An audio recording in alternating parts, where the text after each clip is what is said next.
आज सुनिए समकालीन ख्यात प्राप्त लोकप्रिय और स्थापित लेखकों में एक उर्मिला शुक्ल जी की लिखी हुई कहानी मौत एक कस्बे की। तो प्रस्तुत है कहानी मौत एक कस्बे की। चारों ओर जंगल से घिरे इस कस्बे की एक सर्द सुबह। कोहरे में लिपटा सूरज तनिक बाहर झांकता और फिर अपने लिहाफ में जा छुपता। ऐसे में भला मेरी क्या बिसात की। मैं बार बार उठने का संकल्प लेती, मगर मेरा संकल्प बार बार बहरा जाता। दिन काफ़ी चढ़ाया था, मगर ठंड कह रही थी कि बस मैं ही हूँ। उस दिन रविवार था, चिंता की कोई बात भी नहीं थी।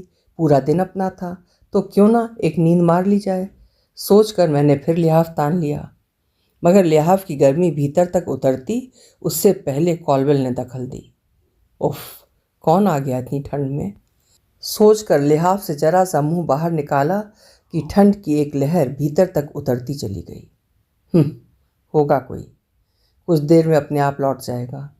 सोचकर लिहाफ और कस लिया, मगर लिहाफ से सर्दी रुकती है, आवाज़ नहीं। अब कॉलबेल लगातार चीत्कार कर रही थी। कौन कौन है? स्वर में कुछ कुछ झुंझलाहट उतर आई थी। बेमन से चप्पल घसीटे और दरवाज़ा खोलते ही, कुछ सुनेव आप मन? मास्टर साहब बीत गिन, पड़ोस वाले भाई साहब थे। रात किन जो सोइन त सोतेज रही किन, वे कह रहे थे, मगर मैं कुछ सुन नहीं पा रही थी। मेरे भीतर कुछ हो रहा था जिसमें उनकी आवाज़ ही नहीं। बाहर का सारा कुछ गुम हो चला था। बड़ धर्मी पुरुष रहीन, अभी भला जाए कि उम्र रहीस, भाई साहब कह रहे थे। उनके होंठ हिल रहे थे। उनकी आवाज़ भी कानों तक पहुंची, मगर कोई अर्थ न दे सकी, क्योंकि अब मेरे बाहर भीतर अतीत था, मास्टर साहब से जुड़ा अतीत। मास्टर साहब, सारा कस्बा उन्हें इसी नाम से जानता था। उनके इस नाम ने इतनी ख्याति पाई थी कि उनका असली नाम ही खो गया था, और बच्चे बूढ़े सभी के लिए वे मास्टर साहब ही बन गए थे। जीवन प्रकाश अपने इस नाम को सार्थक किया था उन्होंने। वे जीवन भर दूसरों का अंधेरा ही समेटते रहे। इस कोशिश में उनका अपना कितना कुछ पीछे छूटता चला गया था। गांव, घर, नाते, रिश्ते सब लोगों में इतना डूबे कि खुद को भी भूल गए। उन्हें कभी लगा ही नहीं कि उनका कुछ निजी भी है। देना और सिर्फ देना ही तो जानते थे वे। उनकी इसी आदत के चलते काकी दाई अक्सर नाराज हो जाती। बस एक ठन कमंडल खगे हैं, धर ले, हम मनता तुम्हार कुछ लाग बेच नहीं कर, कभी कभी वे कहती। मगर उनकी सरल सौम्य मुस्कान के सामने उनका यह आक्रोश ठहर ही नहीं पाता। वैसे आक्रोश भी तो ऊपरी ही था, भीतर से तो जीवन उन्हीं का अनुगामी था। सब आंखों में काकी दाई उभर आई थी। गोरा रंग, गोल चेहरा, माथे पर सिंदूरी बिंदी और कोष्ठोन लुगरा अर्थात हथकरघा की साड़ी और चूड़ियों भरी कलाइयाँ। मगर आज सूना माथा और चूड़ी विहीन कलाइयों की कल्पना से मुझे सिहरन सी हुई और मेरी तंद्रा टूटी।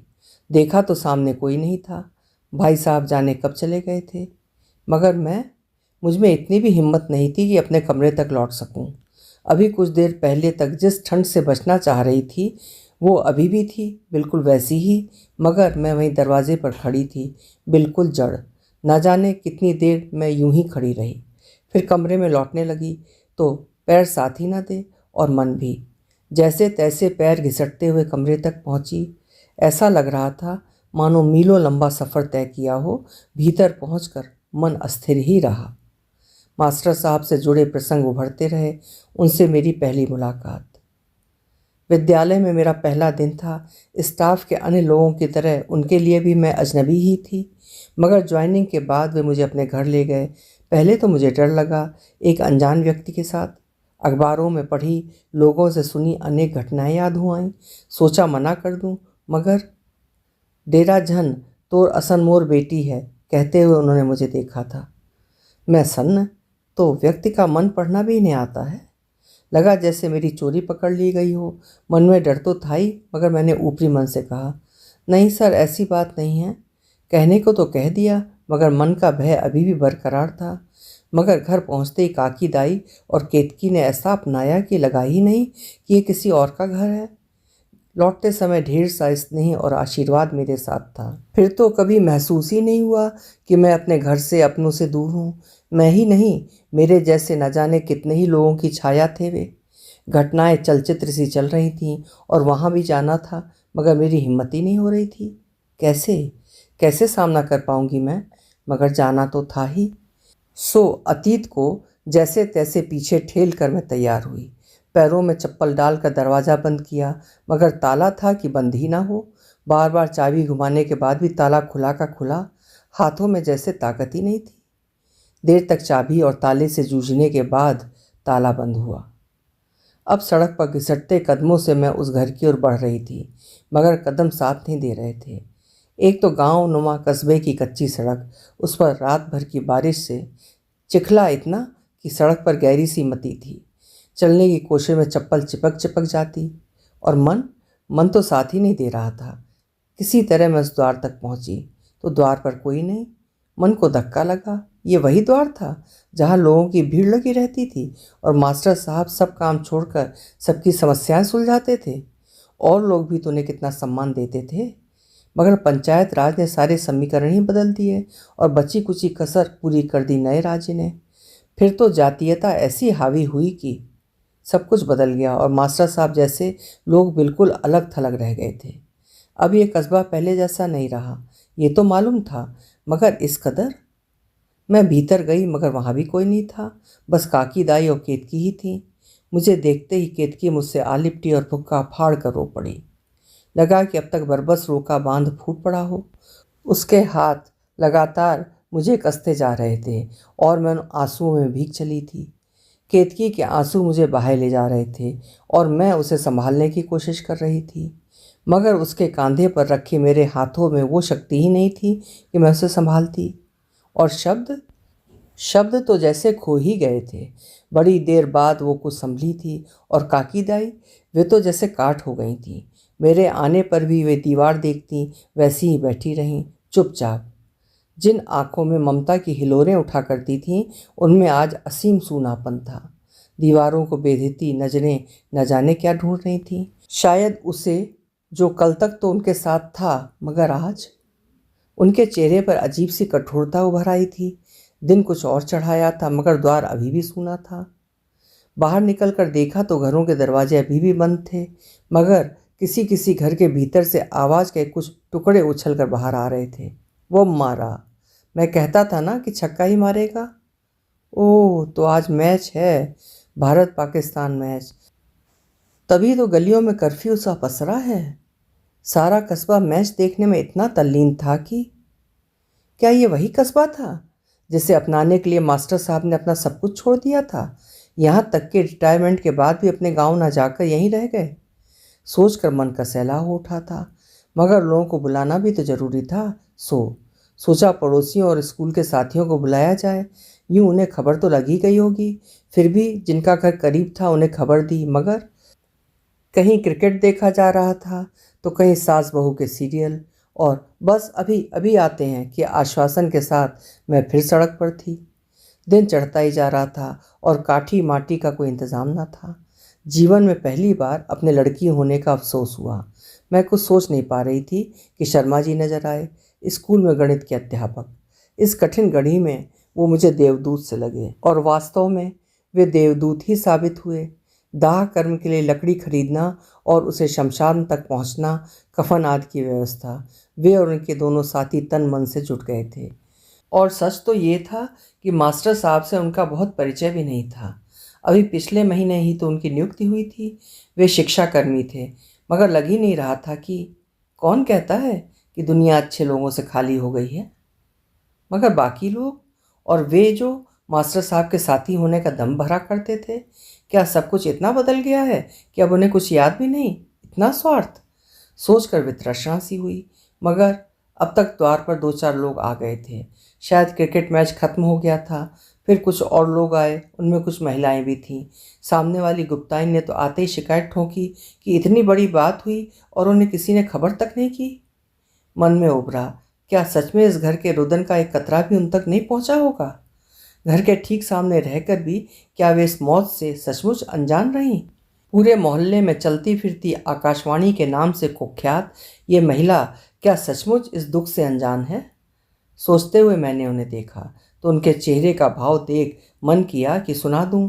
मगर ये समय इन बातों का नहीं था। सो फिर तो जो आता यही कहता कि उसे तो खबर ही नहीं मिली। ये गांव नुमा कस्बा जहां एक घर का बघार तक सभी घरों में खरखराता है, उसी कस्बे में आज किसी को मौत की खबर तक नहीं हुई, वो भी मास्टर साहब की मौत। जो सोचकर मन आहत हुआ।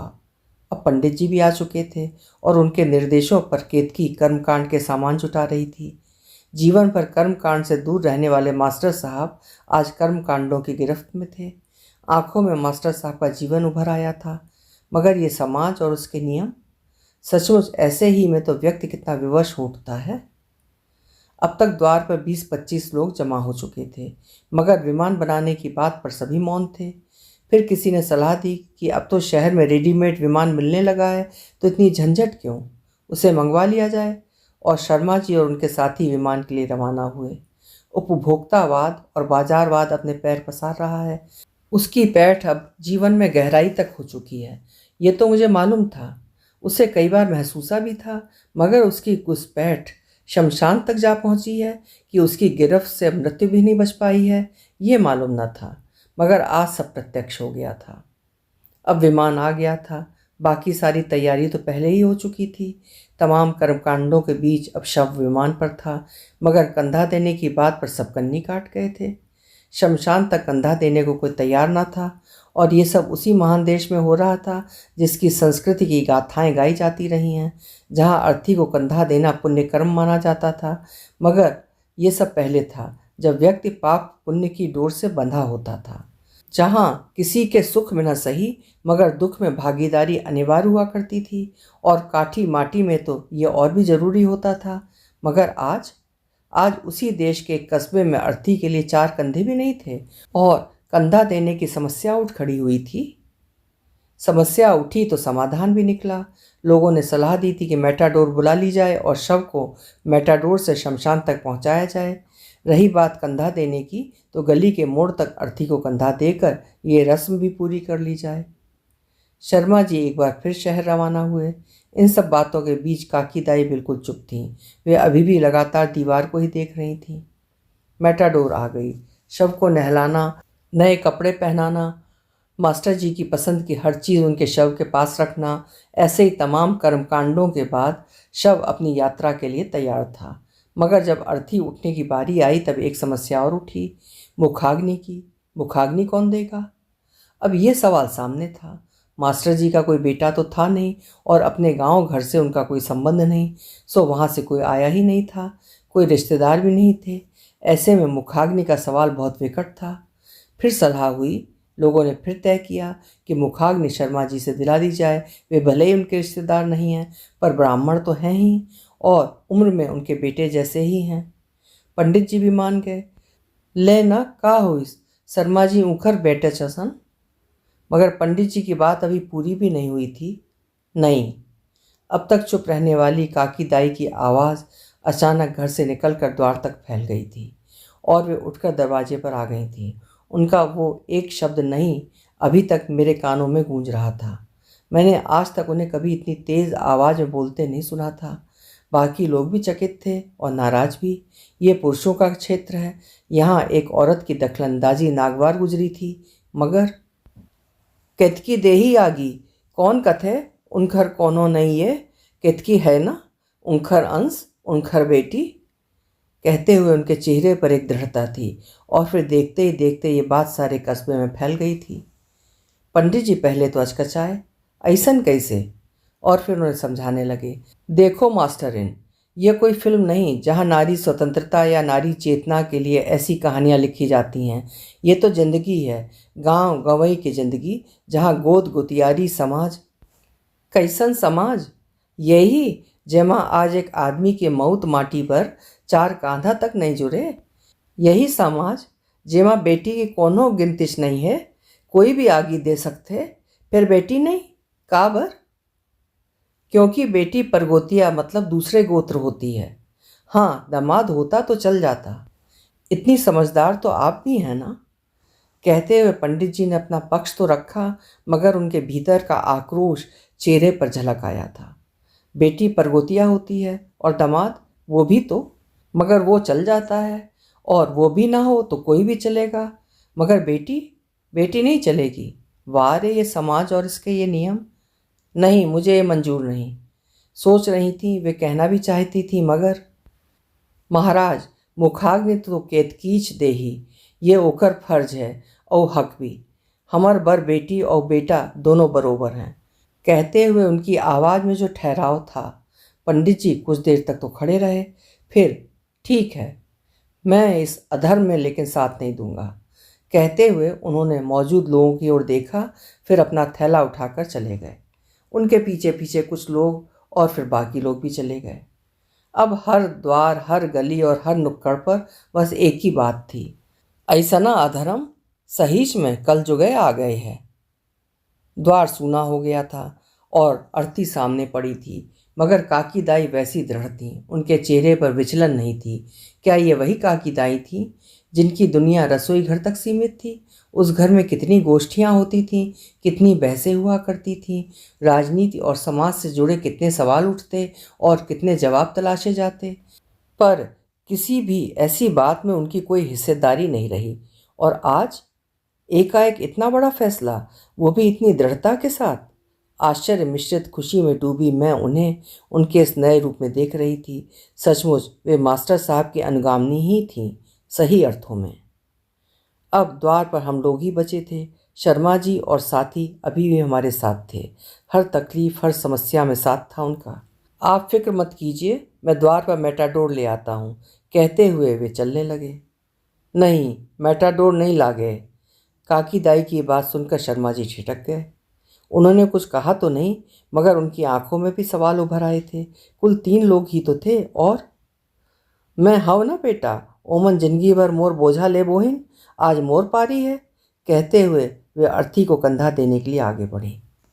काकी दाई, आपकी ऐसी हालत नहीं है कि? फिर मैं हूं ना, मैं दूंगी कंधा, कहती मैं अर्थी की ओर बढ़ने लगी कि उन्होंने मेरा हाथ पकड़ लिया था। नहीं बेटी, आज मोला मोर फर्ज निभान दे। और वे अर्थी की ओर बढ़ गई थीं। मैं देख रही थी उन्हें और उनकी दृढ़ता को। वहाँ कोई वाद नहीं था, कोई विमर्श भी नहीं था। थी तो बस एक दृढ़ता और एक संकल्प। शर्मा जी और उनके साथी पल भर तो भौंचक रह गए, मगर अब वे उनके साथ हो चले थे। अर्थी उठी, मास्टर साहब की अर्थी, मेटाडोर पर नहीं, 4 कंधों पर। और उन 4 कंधों में एक कंधा उसका था जिसके साथ उन्होंने जीवन मरण तक साथ निभाने के वचन दिए थे। आज काकी दाई अपना वही वचन निभा रही थी। आप सुन रहे थे उर्मिला शुक्ल जी की लिखी हुई कहानी मौत एक कस्बे की। समाज की उपेक्षा और निष्ठुरता का एक दृश्य आपने इस कहानी में देखा। उम्मीद है कहानी आपको ज़रूर पसंद आई होगी। कल फिर मिलेंगे। आपका समय शुभ हो।